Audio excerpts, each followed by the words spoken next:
नमस्कार, न्यूज़ 18 देख रहे हैं आप। मैं हूं आपके साथ रुंझुन कोहली और बड़ी खबर में आज हम बात करने वाले हैं लद्दाख की कुछ अहम खबरों की। तो चलिए शुरुआत करते हैं। विनय कुमार सक्सेना ने आज लद्दाख के उपराज्यपाल पद की शपथ ग्रहण की। शपथ लेने के बाद उन्हें लद्दाख पुलिस द्वारा औपचारिक गार्ड ऑफ ऑनर दिया गया। लेह के चोगलमसर में central institute for Buddhist studies Nagarjuna stadium में भव्य शपथ ग्रहण समारोह का आयोजन किया गया। नई जिम्मेदारी संभालने के बाद उपराज्यपाल प्रदेश प्रशासन के वरिष्ठ अधिकारियों से बैठक कर क्षेत्र में शासन व्यवस्था को बेहतर बनाने के प्रयासों पर चर्चा करेंगे। इस दौरान वे लद्दाख के लेह और कारगिल जिले में विकास को तेजी देने की दिशा में हो रही कार्रवाई के साथ पर्यटन को बढ़ावा देने के लिए उठाए जा रहे कदमों के बारे में भी जानकारी लेंगे। मौके पर केंद्र सरकार ने 5 मार्च को वीके सक्सेना को कविंद्र गुप्ता की जगह लद्दाख का उपराज्यपाल बनाने का फैसला किया था। इस मौके पर उन्होंने कहा कि वह प्रधानमंत्री और गृह मंत्री का धन्यवाद करते हैं, जिन्हें उन्हें भारत में मुकुट कहे जाने वाले लद्दाख की सेवा का अवसर दिया गया। उन्होंने कहा कि वे सभी के साथ मिलकर काम करेंगे और क्षेत्र में विकास का एक मजबूत मॉडल विकसित करने की कोशिश करेंगे। माननीय प्रधानमंत्री जी और माननीय गृह मंत्री का धन्यवाद करना चाहता हूं कि उन्होंने मुझे भारत के मुकुट लद्दाख की जनता की सेवा के लिए, उनकी सुरक्षा के लिए यहाँ पर भेजा है। और मैं ये विश्वास दिलाना चाहता हूँ कि मैं उसी तरीके से सेवा करूँगा जो यहाँ की जनता को उसकी रिक्वायरमेंट है। मेरा डेवलपमेंट का मॉडल होगा कि मैं गांव-गांव में जाऊं, शहरों में जाऊं, उनकी क्या प्रॉब्लम्स हैं उनको सुनूं और समझूं और उसके बाद उसका निदान निकालूं। लद्दाख में बौद्ध महिलाओं के संपत्ति अधिकारों को लेकर मुद्दा उठाया गया है। लेह में प्रेस कॉन्फ्रेंस करते हुए जिला महिला कांग्रेस के अध्यक्ष एडवोकेट दिबन आंगमो ने कहा कि केंद्र शासित प्रदेश बनने के बाद लागू लद्दाख बौद्ध सक्सेशन टू प्रॉपर्टी एक्ट में बौद्ध महिलाओं को संपत्ति के बराबर अधिकार नहीं मिल रहे हैं। उन्होंने मांग की है कि इस कानून में संशोधन किया जाए ताकि बौद्ध महिलाओं को उनकी संपत्ति में समान अधिकार मिल सके। उन्होंने ये भी कहा है कि अगर इस एक्ट में बदलाव संभव नहीं हो सकता है तो फिर पहले की तरह हिंदू सक्सेशन एक्ट को ही लागू रखा जाए, जिससे महिलाओं को बराबरी का हक मिल सके। आंगमो ने बताया कि उन्होंने इस मुद्दे को लेकर मुख्य सचिव आशीष कुंद्रा से भी मुलाकात की है और उन्हें पूरी जानकारी दी है। उन्होंने उम्मीद जताई है कि सरकार इस मामले में सकारात्मक कदम उठाएंगी। एग्जीक्यूटिव मेंबर लंग्यास तेने लद्दाख पछंगला जुले तेने दिरिंगमा आंगे प्रेस कॉन्फ्रेंस चर्चा से गुनसानबो स्पेरामा मांगपो मेट लेकिन स्पेरा चिकचिकमा तोसा खचंजी तेने स्कोर लांगे तेने प्रेस कॉन्फ्रेंस या मीडिया पर लंगला तेने जुआ जुसिन तेने तोसा खचन बो चिरंग योत मोलना तेने इसु लद्दाख सिना तेने लद्दाख से बुद्धिस्ट पोमोला तेने प्रॉपर्टी राइट तेने राई फार्मस पे साक्यात मुनिका काजुई हाक रेक्यों नोक्ते स्कोर ला तेने ngata युटी गुरा संस्नल ला ngata ते रिलेटेड का कानून जिंगता लागू छेपिन मोल ना का तो नेशनल ला जेन के हिंदू सक्सेशन एक्ट सरकार जिंगता लागू छेपिन तेने लेकिन दांग युटी गुरेस्टिंग ना तेने युटी गुरेस्टिंग ना 2019 ना तेने लद्दाख रीऑर्गेनाइजेशन एक्ट सरकार जी 2019 ना योंस्क्या तेने रीऑर्गेनाइजेशन एक्ट पोचिनो को जुना का तो तंगातंग युटी गुरेस्टिंग ना तेने का कानून रेगनाता लद्दाख सिना लागू छेन जरकान होयोंगा याले। सग्गू सब डिवीजन में हजरत इमाम अली इब्न अबी तालिब की शहादत की बरसी पूरे आदर और गंभीरता के साथ मनाई गई। ये दिन शिया इस्लाम के पहले इमाम की शहादत की बरसी के तौर पर मनाया जाता है। उन्हें न्याय, ज्ञान और मानवता के प्रति उनकी बेमिसाल निष्ठा के लिए याद किया जाता है।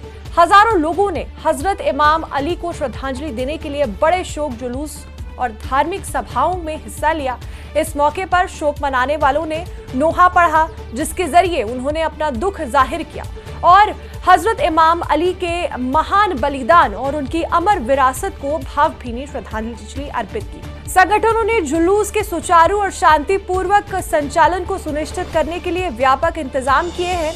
दोनों संगठनों ने प्रशासन, लद्दाख पुलिस और चिकित्सा विभाग को धन्यवाद किया है। यासूबुद्दीन अली इब्न अबी तालिब अलैहि आलाफ तहियत व सनाई फ़िक़्ही शहादत जक़ लिहाज़ा बिमुनासिबत अव्वलन मुंजी आलम बशरियत इमाम ज़मान अज्जल्लाहु तआला फ़रजहु शरीफ़ फ़िक़्ही महज़रियन व सानियन मक़ाम मुअज़्ज़म रहबरीना आयतुल्लाह सिस्तानीना बराजाइन इज़ाम मुसलमानान जहान मोमिनीन मोमिनात की खिदमत लोग तस्लियत अरज़बत मौलाए मुत्तक़ियान अमीर मोमिनान अली अलैहिस्सलाम फ़िक़्ही शख्सियतना ज़ात तिबारियान लोग लचुक हस्ती चीन ज़रूरत तिबारियान खुदावंद आलम सहमज़ात कुछ कुरान मुतअद्दिद सुवर कुनियान लोग कुरान मुतअद्दिद आयात कुनियान लोग अली फ़िक़्ही ज़िक्र बस अहले बैत ज़िक्र बस व मौलाए फ़िक़्ही तारीफ़ मौलाए फ़िक़्ही बारियानो हक बयानी बखन क्रिश्चियन कुन जोरदार सोच कुनिस। लेह में मर्चेंट एसोसिएशन ने प्रशासन से गांव-गांव घूमकर सामान बेचने वाले फेरी वालों पर सख्त निगरानी रखने की अपील की है। लेह में आयोजित एक प्रेस कॉन्फ्रेंस में मर्चेंट एसोसिएशन के अध्यक्ष सेरेंग आंगशुक ने कहा कि लद्दाख इस समय नशे की समस्या से जूझ रहा है। ऐसे में जरूरी है कि प्रशासन फेरी वालों की गतिविधियों पर कड़ी नजर रखे। उन्होंने आशंका जताई है कि कुछ फेरी वाले सामान बेचने के साथ साथ बच्चों और युवाओं तक नशीले पदार्थ पहुंचा सकते हैं। इसलिए समाज और प्रशासन को मिलकर इस पर रोक लगाने के लिए ठोस कदम उठाने चाहिए।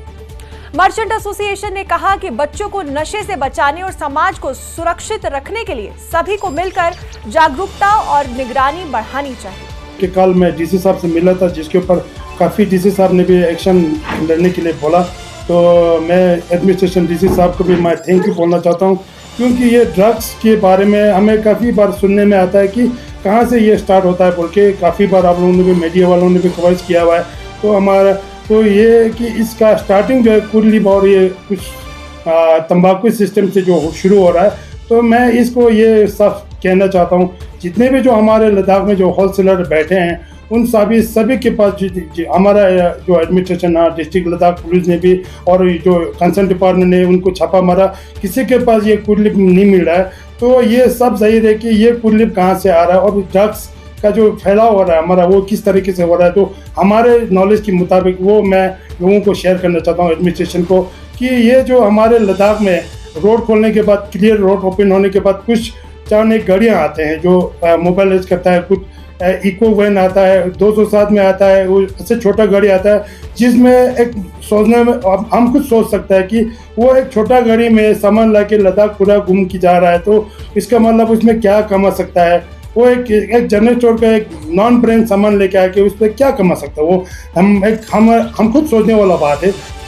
लद्दाख में चोगलामसर पुल के पास बहने वाली सिंधु नदी इन दिनों प्रदूषण की समस्या से जूझ रही है। नदी में चिकन की दुकानों से निकलने वाले पंख और अन्य कचरा फेंके जाने से न सिर्फ पानी प्रदूषित हो रहा है, बल्कि आसपास के इलाकों में बदबू भी फैल रही है, जिससे पुल में गुजरने वाले लोगों को काफी दिक्कतों का सामना करना पड़ रहा है। यह हालात उस मिशन सिंधु क्लीनिक अभियान पर भी सवाल खड़े कर रहे हैं, जिससे अगस्त 2025 में हिल काउंसिल लेह और जिला प्रशासन ने शुरू किया था। उस समय प्रशासन ने सिंधु नदी को साफ करने का संकल्प लिया था और प्रदूषण फैलाने वालों के खिलाफ कार्रवाई की चेतावनी भी दी थी। वहीं चिकन दुकानदारों का कहना है कि उनके पास कचरा फेंकने की कोई व्यवस्था नहीं है। प्रशासन की ओर से कचरा उठाने की सुविधा नहीं होने के कारण ये मजबूरी में पंख और अन्य कचरा नदी में फेंक देते हैं। और अब ऐसे में सवाल उठता है कि पवित्र सिंधु नदी को साफ रखने के लिए शुरू किए गए मिशन का असर जमीन पर कब दिखाई देगा और प्रशासन इस प्रदूषण को रोकने के लिए क्या कदम उठाने वाला है। हम सब देख सकते हैं कि जो इंडस रिवर, जो सिंधु नदी बोलते हैं, वो हम बहुत पवित्र मानते हैं और यहाँ पर सिंधु दर्शन भी होते हैं। और आने वाले जो समय में बहुत बड़ा एक सिंधु महाकुंभ होने का एक जो मीटिंग हमने देखा हुआ है, तो एक बहुत पवित्र एक सिंधु नदी माना जाता है। और साथ में जब पिछले साल अगस्त में एक मुहिम चला था, मिशन इंडस क्लीनअप, सिंगे ट्रांसपोर्ट संघ लसगुल, जो यूटी एडमिनिस्ट्रेशन और हिल काउंसिल को लेकर दोनों ने एक इनिशिएटिव लिया था, जिसमें पूरे जितने भी जो इंडस बेल्ट में जितने भी गंदगी है उन सबको ये साफ़ करना और साथ ही साथ उस इनिशिएटिव को कंटिन्यू रखना। हमने मिशन स्टार्ट करने से पहले ओथ भी लिया था कि हम इंडस को क्लीन अप रखेंगे। अभी हम देख सकते हैं कि इंडस का हालत क्या है। इर्द गिर्द सराउंडिंग्स में बहुत सारी गंदगी पड़ी हुई है। मैं यही अपील करता हूँ, चाहे लद्दाख के हो, चाहे डाउन से हो, जो यहाँ पे बिज़नेस कर रहे हो, चाहे चिकन का बिज़नेस हो या कुछ भी बिज़नेस हो, मैं उनसे यही अपील करता हूँ। मैं कृपया करके आप लोग यही समझिए कि इंडस में जो पानी बह रहा है वो कोई पीने के लिए यूज़ करता है, कोई खाने के लिए यूज़ करता है। 12 मार्च का दिन तिब्बतन वुमेन अपराइजिंग डे के तौर पर मनाया गया। तिब्बती महिला विद्रोह दिवस प्रतिवर्ष उस प्रदर्शन की याद में मनाया जाता है जिसमें ल्हासा में हजारों तिब्बती महिलाओं ने चीनी कब्जे के खिलाफ विरोध प्रदर्शन किया था। पामो कुसांग के नेतृत्व में ये ऐतिहासिक घटना 10 मार्च के विद्रोह के बाद हुई थी और इसमें महिलाओं ने पीपल्स लिबरेशन आर्मी को चुनौती दी थी। इसी दौरान लद्दाख के अलावा शिमला में भी तिब्बती समुदाय की महिलाओं ने चीन की नीतियों के खिलाफ जोरदार प्रदर्शन किया। कार्यक्रम में तिब्बती महिला संघ के प्रतिनिधियों ने कहा कि चीन की नीतियों के कारण तिब्बत में मानवीय अधिकारों का लगातार उल्लंघन हो रहा है। उन्होंने तिब्बत की स्वतंत्रता की मांग करते हुए कहा कि तिब्बत की आजादी न केवल तिब्बती लोगों के लिए बल्कि भारत की सुरक्षा के लिए भी महत्वपूर्ण है।